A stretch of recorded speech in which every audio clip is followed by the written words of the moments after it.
So this is basically was Raw as Ripley, right? Well, and Braun, maybe. Well, Raw as Ripley with guest stars.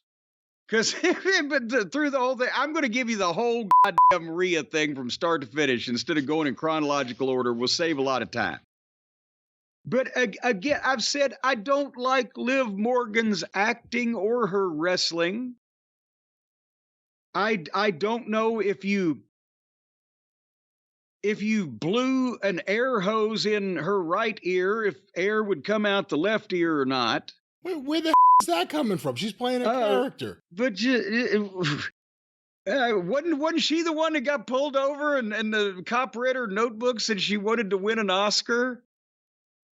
Yeah, that's a goal to have. That's a goal to, well, and I'd like to go to the moon one day. You can write that down. It may happen. Yeah. You want to spend a few bucks? It could happen. But anyway, the comedic aspect with Damian Priest being involved in it, and they're trying to make him the world champion with the whole Judgment Day Club, all the things I've said, blah.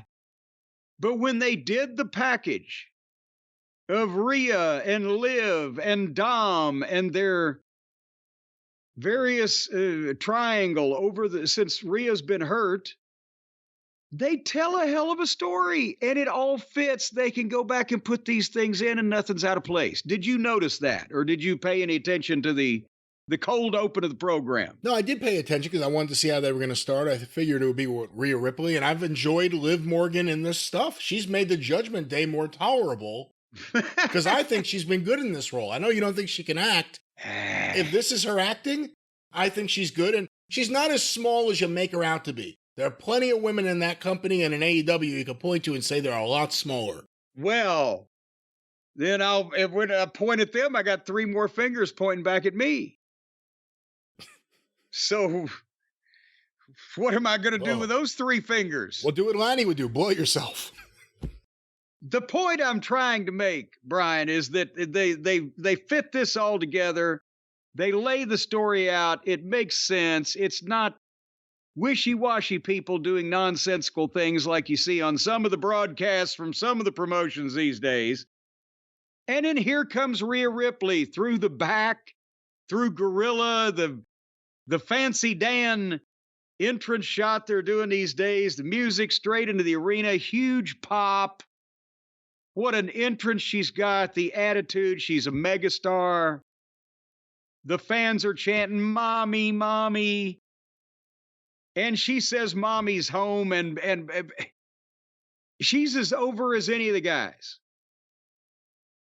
And as soon as she mentions Liv Morgan, the big boos from the the people are into it. They're trained already. She didn't even have to speak. I'll deal with Dominic later, but Liv Morgan, boo! She wants her title back. She calls Liv out. And then there's Dominic music, and that's the theme of the whole show, is Dominic coming out mealy-mouthed with his head down and shit-kicking, body language and trying to apologize. Of course, they're booing him every time he opens his mouth. Rhea turns her back on him. Then Liv gets on the screen and cuts a promo on Rhea, is burying Dominic. Oh, we've had such fun. And then now she says, Mommy may be home, but Liv is finally on top. So again, the people they're hanging on this, right? And they're popping in all the right places. And so Rhea challenges Liv for SummerSlam for the title, big pop. Then Liv blows Dominic a kiss and says, I'm not the same person I used to be. I'm going to beat you. And hi, Dom, Daddy Dom. And then Rhea comes back and blows her a kiss and just poses and gets a fucking pop and walks away from Dominic with him chasing behind her to give her a black rose that she then throws over her shoulder and walks off on him. And then the break is just a momentary interlude because they're in the back now, and Dominic is still after Rhea, and she won't listen. She slams a door in his face. And then she opens it and throws his flowers out all over him. And through this whole thing all night, Damian Priest is laughing at him and stirring the shit. Well, you better do this, and that's bad advice. So it's like this is my pride. The world champion that's struggling to be seen as a world champion is joking around in the back with, him or JD or Finn or Carlito or whatever, and it just doesn't Damian seem too calm and steady and level-headed and personable to be a really fearsome world champion? Even with Rhea here, it's the one problem I have complained about before. We see her out there doing a fired-up promo, and then next thing, hey, Damian, how are you? Oh, yes. I'm fine, how are you? Like, just what is this shit backstage? And the only thing I'll say is Carlito has come into his own, probably saving himself a job for a while. Yeah. He's been entertaining in this. He's done well in, this version of they needed goof in the Judgment Day, because it was R-Truth before this. But it feels like, again, I repeat what I've said before because you asked, Damian Priest does not feel like a world champion right now. And if he's going to be a transitional champion in terms of Gunther about to go on a run, or if they're going to swerve us from that because it seems obvious, which would be a mistake, but then they got to figure out something to do with him. And if he's going to break away from Judgment Day, he shouldn't be so nonchalant around everything right now. Somehow somebody affiliated with the Judgment Day can cost him the title to Gunther and facilitate the eventual separation of the parties. What if he ran off with Liv?